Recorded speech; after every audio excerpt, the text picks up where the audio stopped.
Sudah. Assalamualaikum warahmatullahi wabarakatuh.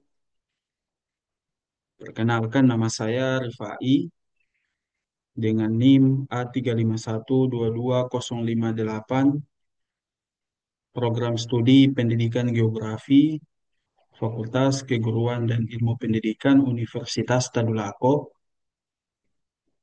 Pada kesempatan kali ini, saya akan menjelaskan terkait dengan pendidikan mendalam atau lebih dikenal dengan pendidikan deep learning. Adapun tugas ini merupakan tugas dari mata kuliah Desain Pembelajaran Geografi dengan dosen pengampu Bapak Eksa Saputra SPD MPD. Baiklah, langsung saja.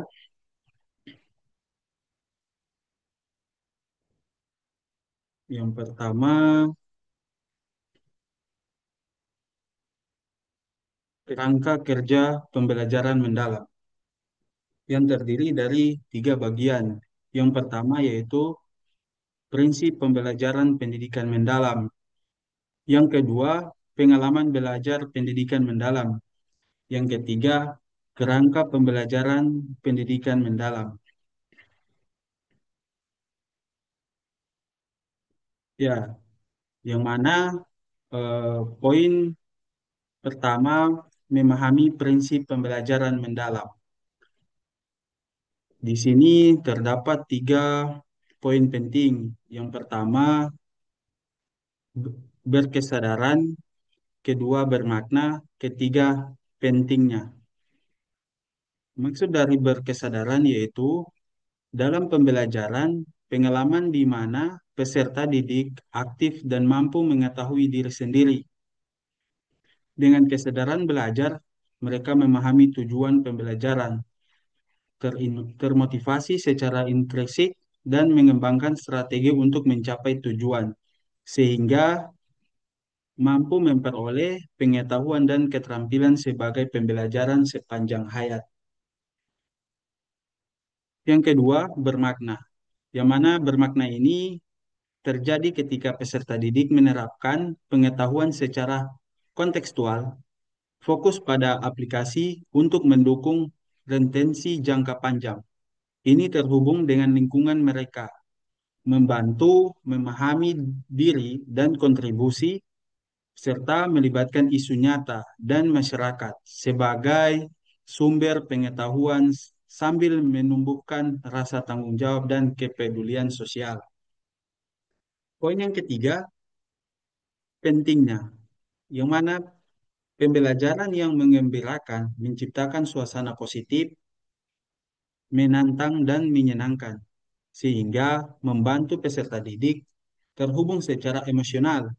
Rasa senang dalam pembelajaran meningkatkan pemahaman, ingatan, dan penerapan pengetahuan, serta mendorong motivasi intrinsik, rasa ingin tahu, kreativitas, dan keterlibatan aktif, sehingga menciptakan suasana ini seperti kebutuhan fisiologis, rasa aman, kasih sayang, serta penghargaan, dan aktualisasi dan diri peserta didik terpenuhi. Kemudian, dari ketiga prinsip pembelajaran dilaksanakan, terdapat empat aspek penting, yang mana yang terdiri dari olah pikir atau intelektual, kemudian olah hati, etika, kemudian olah rasa, estetika, dan yang terakhir olahraga, yang mana kinestetik. Maksud dari poin pertama olah pikir ini yaitu proses pendidikan yang mengasah akal, budi, dan kemampuan kognitif, seperti memahami, menganalisis, dan memecahkan masalah. Hal ini menghasilkan kecerdasan intelek, nalar kritis, dan kemampuan menyelesaikan masalah dalam berbagai disiplin ilmu. Kemudian poin yang kedua olah hati atau etika, yang mana proses pendidikan yang mengasah kepekaan batin,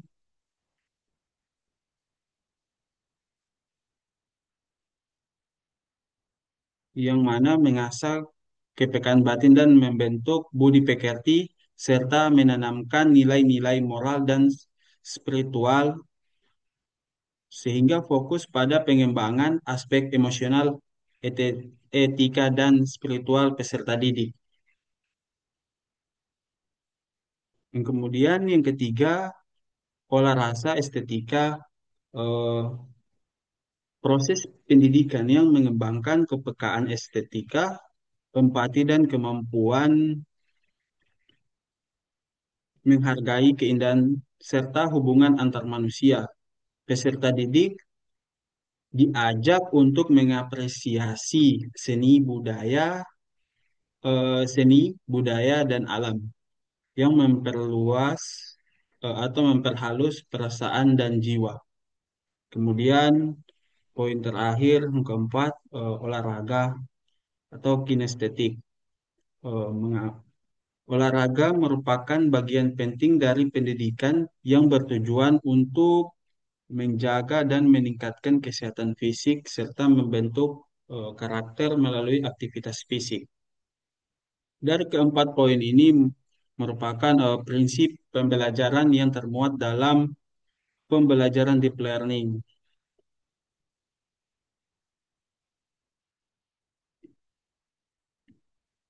Kemudian pengalaman belajar, yang mana pengalaman belajar ini yang dimaksud dalam pembelajaran deep learning, yaitu proses yang melibatkan pemahaman, aplikasi, dan refleksi dari peserta didik. Ini merupakan perjalanan individu untuk memperoleh pengetahuan, keterampilan, sikap, atau nilai baru yang dapat terjadi di berbagai lingkungan, seperti sekolah, rumah, atau tempat kerja. Dalam proses ini, interaksi dengan materi pelajaran guru dan teman-teman sejawat sangat penting. Eh, Terdapat dalam pengalaman belajar ini ada aktivitas yang dirancang oleh guru berkaitan dengan taksonomi Solo dan taksonomi Bloom, yang mana pengertian dari taksonomi Solo yaitu taksonomi yang dirancang untuk mengevaluasi dan memahami tingkat kompleksitas dan pembelajaran siswa, sehingga guru dapat menilai seberapa dalam pemahaman siswa terhadap suatu topik yang telah diberikan. Kemudian,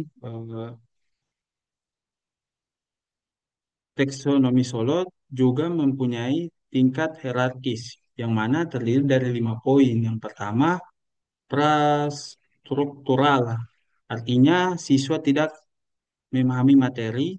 Kemudian, poin yang kedua, ini struktural, artinya siswa memahami satu aspek saja. Kemudian, ketiga, multistruktural, siswa memahami beberapa aspek, tetapi tidak dapat menghubungkannya. Keempat, relasional, artinya siswa dapat menghubungkan berbagai aspek secara kohesif. Poin yang kelima, yang terakhir, berpikir abstrak yang mendalam, yang mana siswa mampu menerapkan pemahaman dalam konteks baru. Dari definisi tingkat hierarki Solo ini yang terdiri dari 5 poin, yang merupakan pembelajaran yang diterapkan dalam pembelajaran deep learning, sehingga mampu memberikan siswa dapat memahami konsep-konsep yang telah dipelajari. Kemudian lanjut ke taksonomi Bloom, yang mana taksonomi ini membantu dalam menyempurnakan pemahaman dan penilaian hasil belajar siswa, memberikan kerangka kerja untuk mengembangkan keterampilan berpikir yang lebih tinggi. Ya, jadi taksonomi Bloom ini taksonomi yang menyempurnakan dari aspek-aspek yang telah dijelaskan dari tingkat hierarkis taksonomi Solo. Lanjut,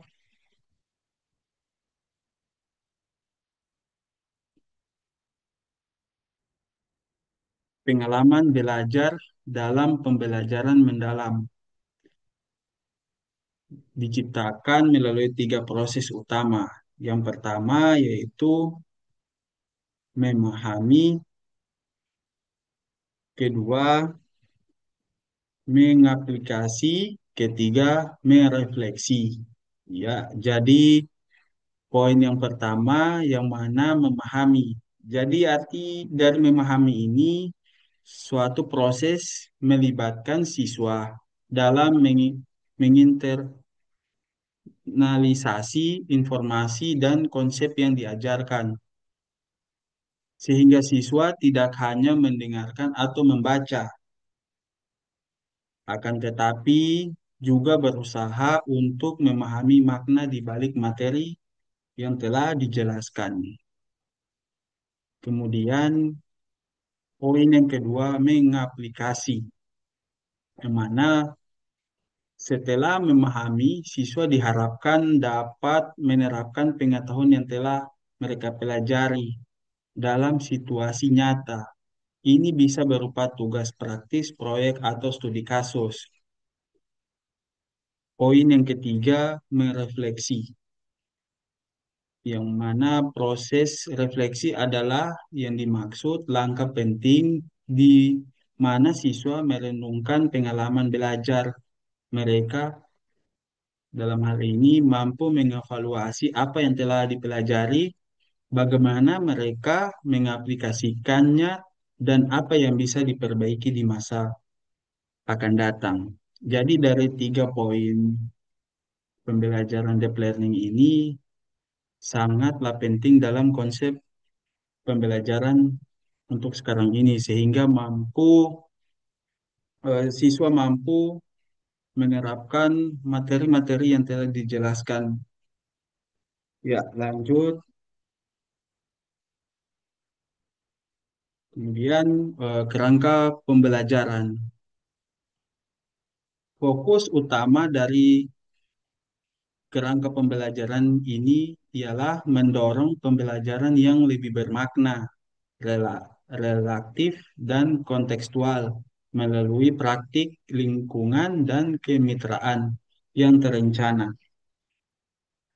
Eh, Terdapat empat komponen pendukung kerangka pembelajaran yang terdiri dari praktik pedagogis, lingkungan pembelajaran, pemanfaatan teknologi digital, dan kemitraan pembelajaran. Ya, baik, kita akan menjelaskan satu persatu dari empat poin komponen pendukung kerangka pembelajaran dalam deep learning. Yang pertama, praktik pedagogis. Ya, praktik ini merujuk pada metode dan strategi yang digunakan oleh pendidik dalam mengajar. Praktik yang efektif mencakup pendekatan berpusat pada siswa, penggunaan berbagai teknik pengajar, dan penyesuaian metode sesuai dengan kebutuhan serta gaya belajar siswa.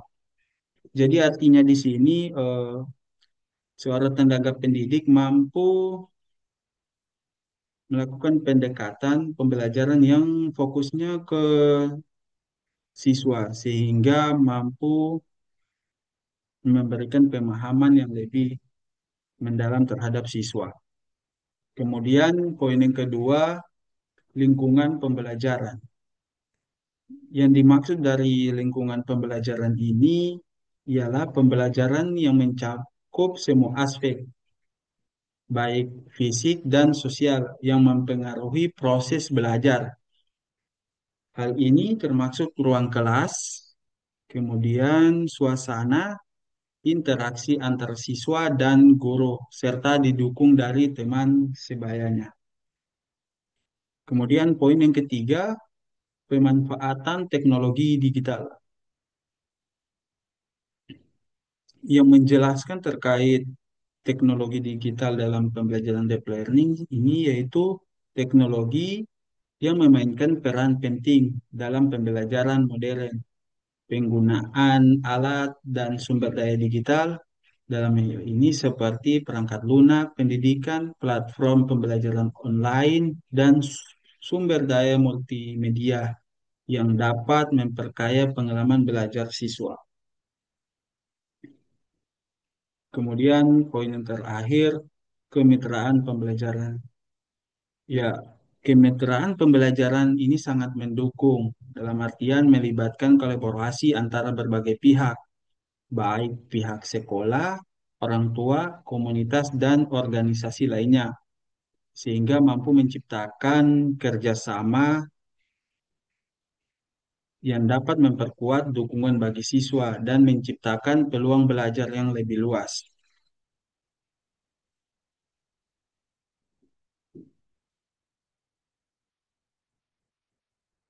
Kemudian lanjut pada strategi implementasi pembelajaran mendalam atau pembelajaran deep learning. Yang pertama, keterkaitan pembelajaran mendalam dengan kurikulum, proses pembelajaran, dan asesmen. Kedua, ekosistem pendidikan. Ketiga, implikasi terhadap regulasi. Keempat, optimalisasi peran guru, kepala sekolah, pengawas, dan orang tua. Kelima, tahapan implementasi. Keenam, implementasi pendidikan mendalam pada jenjang pendidikan.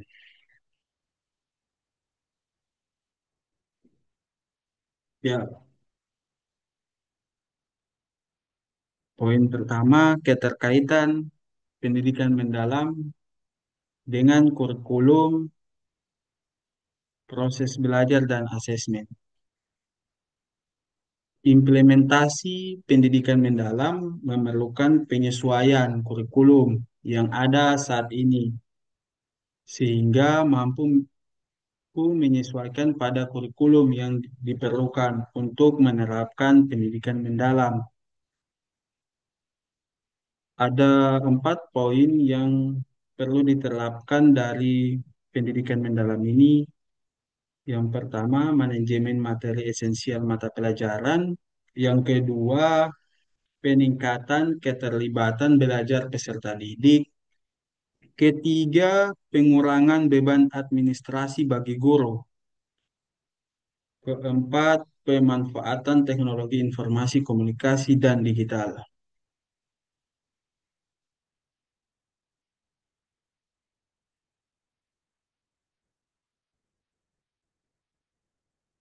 Lanjut masuk pada karakteristik kurikulum dalam implementasi pembelajaran mendalam. Yang pertama, saya akan jelaskan terkait dengan poin dinamis, fleksibel, dan responsif, yang mana mengandung arti kurikulum dapat diperbarui sesuai kebutuhan masyarakat dan kemajuan teknologi, serta meningkatkan relevansi pembelajaran. Nah, arti dari penjelasan ini yang dimaksud pembelajaran deep learning ini harus menyesuaikan kebutuhan masyarakat serta kemajuan yang berbasis teknologi dalam dunia pendidikan. Kemudian poin yang kedua, berpusat pada peserta didik. Ya, responsif terhadap minat dan bakat siswa memungkinkan personalisasi dan pengembangan potensi individu. Dalam artiannya berpusat pada pendidikan, setiap pembelajaran harus memungkinkan kita sebagai calon guru menerapkan pembelajaran yang menekankan kepada siswa sehingga siswa mampu berpikir kritis terhadap pembelajaran yang berlaku. Kemudian pembelajaran terpadu, di mana menyediakan pembelajaran multidisiplin yang menghubungkan pengetahuan antar bidang ilmu untuk menerapkan dalam kehidupan yang nyata. Kemudian poin keempat, relevan dan peduli dengan kehidupan masyarakat. Artinya di sini yaitu memuat isu-isu kehidupan yang mendorong siswa berkontribusi pada masyarakat dan mengembangkan kemampuan berpikir kritis dan kreatif. Kemudian poin yang kelima, pengembangan keterampilan tingkat tinggi yang berfokus pada keterampilan seperti kreativitas, pemecahan masalah, kolaborasi, dan berpikir kritis melalui pembelajaran berbasis proyek dan pengalaman. Kemudian yang terakhir, pemanfaatan teknologi digital. Yang dimaksud di sini yaitu meningkatkan interaksi antara siswa, guru, dan pemangku kepentingan melalui teknologi digital, termasuk metode pembelajaran semi online dan offline. Ya, lanjut,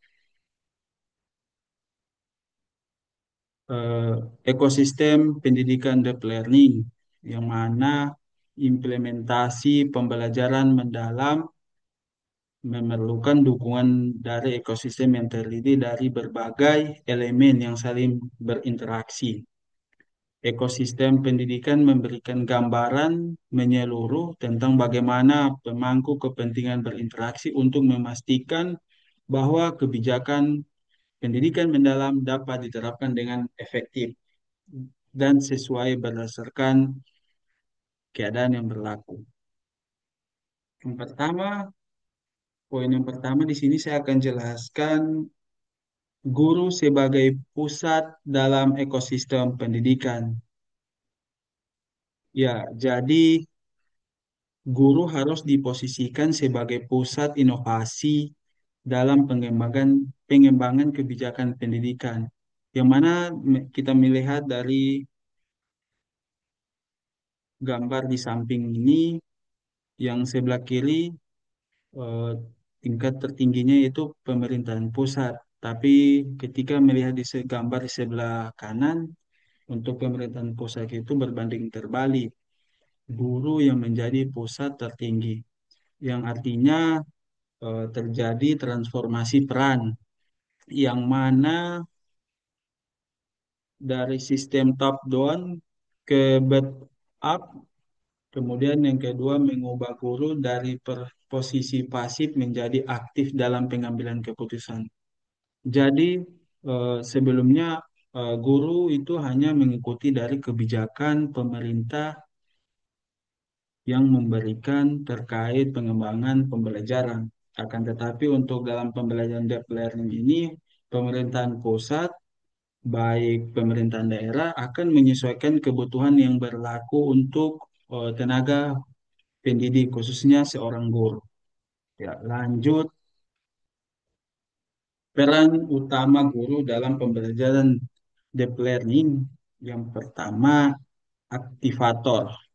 Ya, mendorong siswa untuk aktif mengkonstruksi pengetahuan, membangun budaya, yang mana menciptakan lingkungan belajar yang mendukung kemandirian dan rasa kebersamaan. Kemudian kalibrator, memberikan umpan balik dan membangun kerjasama dengan orang tua, masyarakat, dan profesional. Artinya di sini pembelajaran itu tidak hanya berbasis dalam kelas, tetapi mampu berkalibrasi terhadap berbagai pihak, khususnya pihak orang tua, masyarakat, ataupun profesional. Kemudian dukungan ekosistem, yang mana guru memerlukan dukungan dari semua elemen dalam ekosistem pendidikan untuk menerapkan pembelajaran mendalam secara efektif.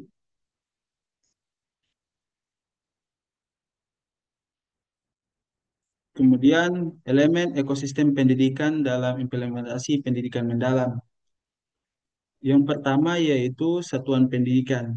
Jadi dukungan dari kepala sekolah, pelaksanaan utama kebijakan pendidikan mendalam, kemudian pengembangan praktik pedagogis yang artinya menciptakan lingkungan pembelajaran kontekstual dan kemitraan dengan orang tua serta masyarakat. Kemudian B, masyarakat. Peran sebagai mitra mendukung PM atau pendidikan mendalam melalui kegiatan nyata dan relevan. Keterlibatan dalam proyek sosial yang mana membantu siswa memahami kontribusi mereka terhadap masyarakat. Kemudian poin C, dunia usaha dan mitra profesi atau lebih singkat DUDIKA yang mengandung dukungan praktis, memberikan pengalaman nyata dan umpan balik. Kemudian kalibrasi untuk kurikulum relevan yang artinya menciptakan peluang belajar berbasis praktik. D. Keluarga. Jadi keluarga mampu mendampingan belajar di rumah, menciptakan lingkungan yang mendukung pembelajaran mendalam. Kemudian pengembangan keterampilan sosial dan emosional. Keluarga mampu memberikan tingkat percaya diri kepada siswa sehingga siswa mampu percaya secara emosional terkait dengan dirinya sendiri. Kemudian media. Dalam hal ini media sangat penting dalam sarana penyampaian informasi yang sangat mendukung proses belajar mengajar. Peran media sosial juga meningkatkan interaksi dan akses informasi meskipun ada tantangan seperti detraksi. Kemudian dinas pendidikan. Jadi dinas pendidikan juga mampu mengelola dan mengawas, memastikan implementasi kebijakan pendidikan yang efektif dan juga mampu memberikan dukungan teknis dan pembinaan. Dalam hal ini yang dimaksud membantu tenaga pendidik atau guru dan kepala sekolah. Kemudian yang terakhir kemitraan pendidikan. Regulator dan penentuan kebijakan yang mana Kementerian Pendidikan menetapkan standar nasional pendidikan dan mengembangkan kurikulum berdasarkan perkembangan zaman. Ya, lanjut.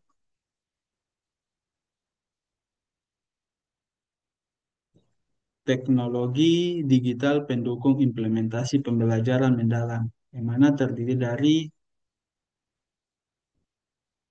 peran strategi teknologi digital, bentuk dukungan digital, tantangan implementasi, peran stakeholder, kunci keberhasilan.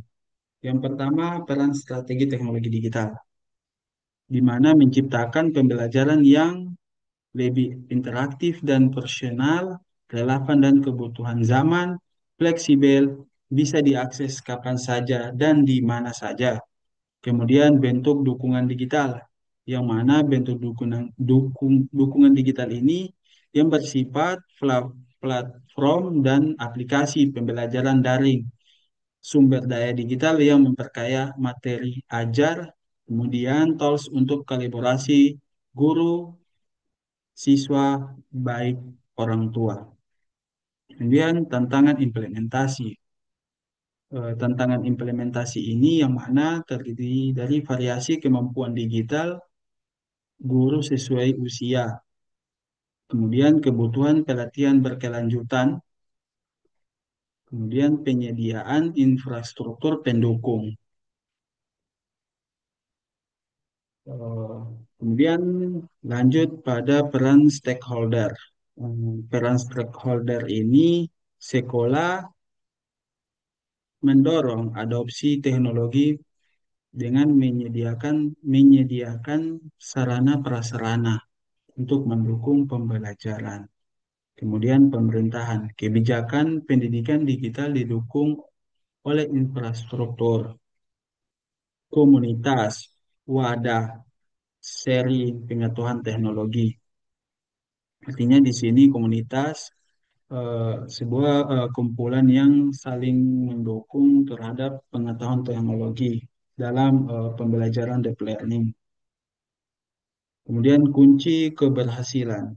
Kunci keberhasilan di sini yang dimaksud sinergi seluruh pemangku kepentingan, kemudian pelatihan pelatihan tenaga pendidik yang berkelanjutan, dan masuk pada penyediaan akses teknologi yang merata. Jadi kunci keberhasilan di sini juga didukung dari penyediaan akses teknologi yang merata sehingga perkembangan dalam pembelajaran itu lebih berkelanjutan.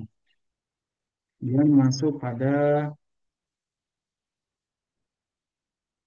implikasi terhadap regulasi dalam penerapan pembelajaran mendalam. Yang pertama, peraturan pemerintah nomor 74 tahun 2008 tentang guru yang menegaskan mengatur kewajiban guru mengajar minimal 24 jam per minggu.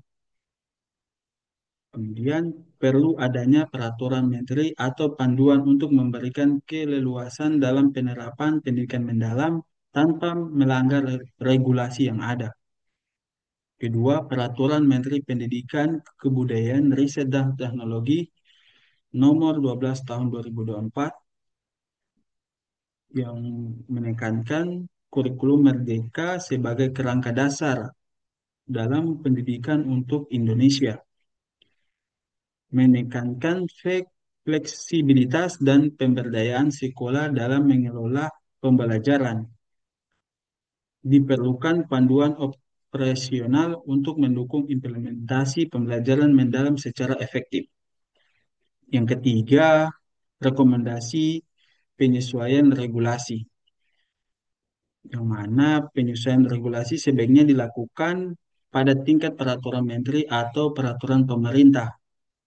Biro Hukum Kemendikbudrismen perlu menganalisis regulasi yang perlu disesuaikan dan membuat daftar inventarisasi masalah atau DIM.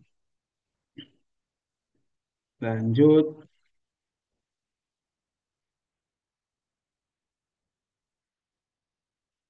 optimalisasi peran dan implementasi pembelajaran mendalam.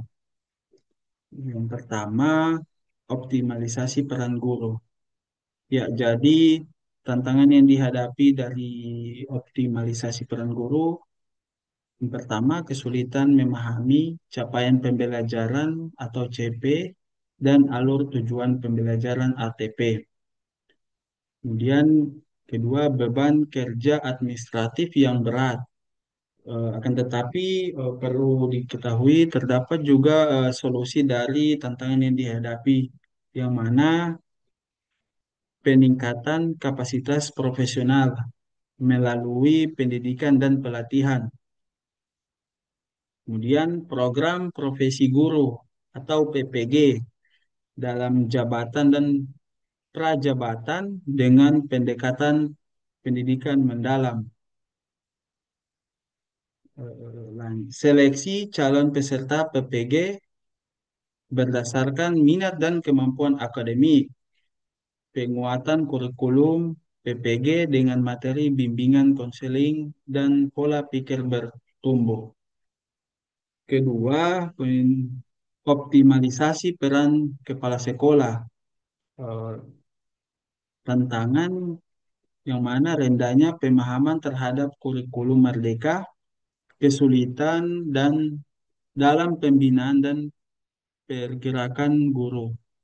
Solusi dari ini itu mampu mengembangkan visi yang mendukung pembelajaran, adanya pelatihan dan pendampingan untuk kepala sekolah.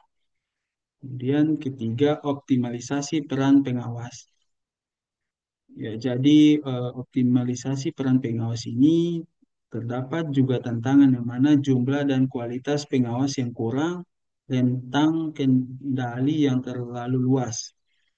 Eh, Dengan solusi yang diberikan harus bersifat revitalisasi peran pengawas melalui peningkatan rasio pengawas terhadap satuan pendidikan. perbaikan seleksi dan penyediaan deskripsi tugas yang jelas, peningkatan kualitas pendampingan, dan penyediaan teknologi yang memadai.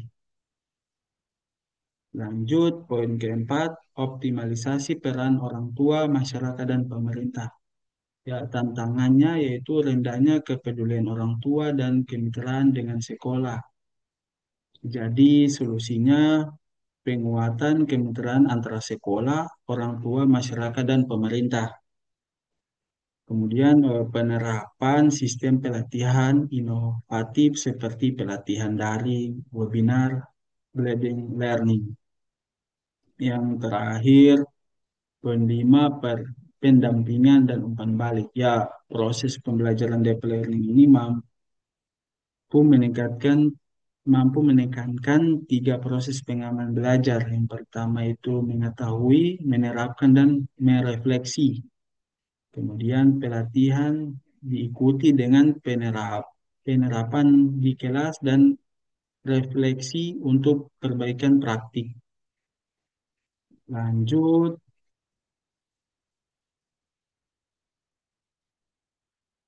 tahapan implementasi pembelajaran mendalam yang mana terdapat 6 poin. Yang pertama, sosialisasi pembelajaran mendalam.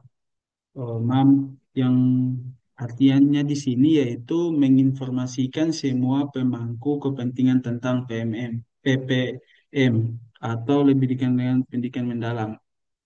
Kedua, identifikasi kebutuhan, menilai sumber daya dan kesiapan pelaku di setiap jenjang, menghasilkan dataset awal dan rancangan dasar PM. Ketiga, uji coba.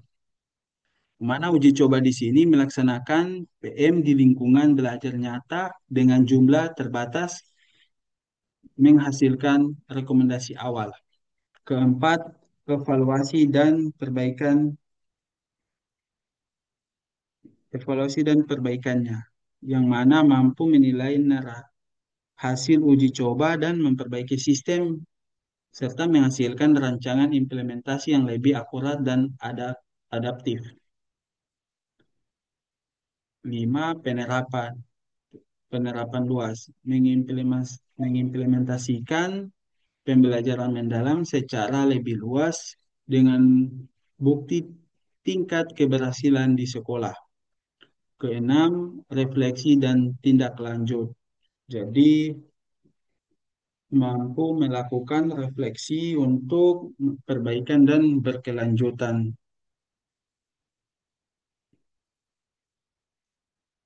Kemudian masuk pada implementasi pembelajaran mendalam atau deep learning pada jenjang pendidikan.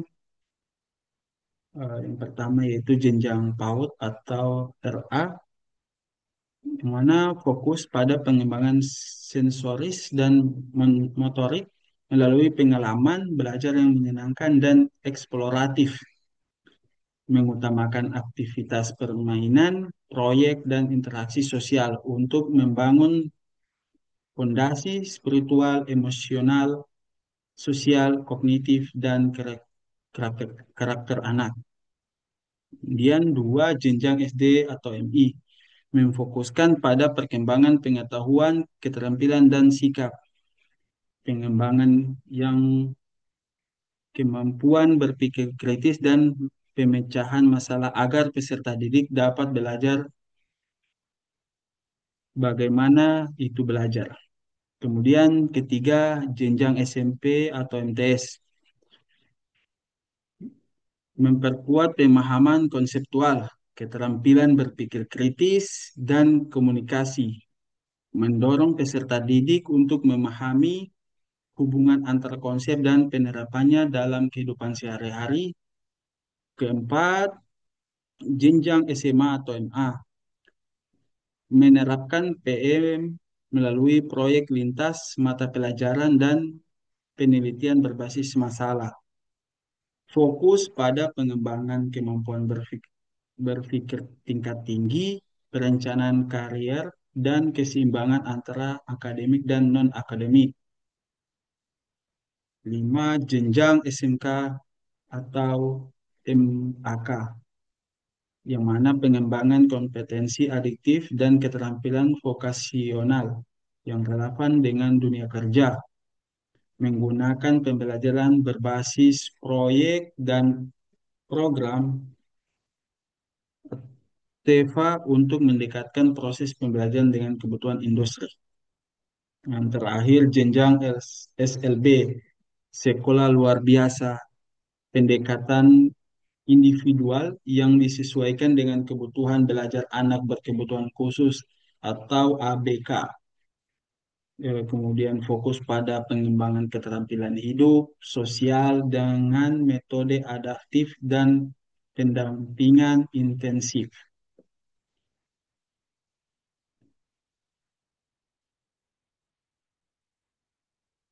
Ya, mungkin itu yang dapat saya jelaskan terkait dengan pembelajaran mendalam atau lebih dikenal dengan deep learning. Adapun dari kesimpulan tentang pendidikan mendalam, yaitu pendidikan mendalam atau pendidikan deep learning merupakan pendekatan yang dirancang untuk meningkatkan kualitas pembelajaran di berbagai jenjang pendidikan, mulai dari PAUD hingga pendidikan kesetaraan non formal. Implementasi pembelajaran mendalam berfokus pada pengembangan keterampilan, pengetahuan, dan sikap peserta didik melalui pengalaman belajar yang interaktif, eksploratif, dan kontekstual. Secara keseluruhan dari pendidikan mendalam ini berpotensi untuk memberikan dampak positif yang signifikan terhadap kemajuan pendidikan, serta mendorong pengembangan kompetensi yang relevan dan mempersiapkan peserta didik untuk menghadapi tantangan di masa depan. Implementasi yang terencana dan kolaboratif antara semua pemangku kepentingan akan menjadi kunci keberhasilan dalam mencapai tujuan pendidikan yang lebih baik. Ya, baik, terima kasih atas penjelasan yang telah saya jelaskan dengan mengucapkan Assalamualaikum warahmatullahi wabarakatuh. Semoga materi mengenai pembelajaran deep learning ini dapat bermanfaat bagi kita semua. Wassalamualaikum warahmatullahi wabarakatuh.